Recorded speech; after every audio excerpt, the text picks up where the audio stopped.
playa, la más bella de todas. Se queda como comiéndole. Oye, ¿qué está haciendo Max? Creo que lo estás matando. Oye, amigo. Ay, amigo. Como lo que veo, Pecas. La verdad sea dicha, no soy el único que se pregunta cómo afectas esto de mudarnos de la playa. ¿Te irás con el pesimista o te quedas aquí a esperar que te rescaten? ¿Tú irás? Esa es la cuestión.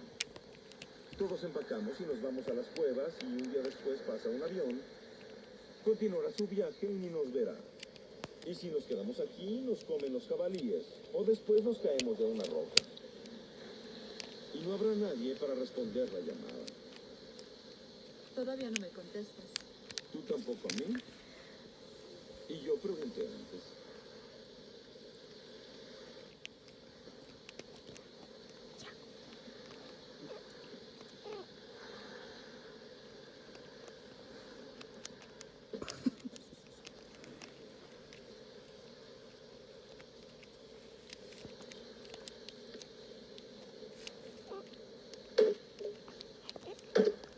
Ya, Max.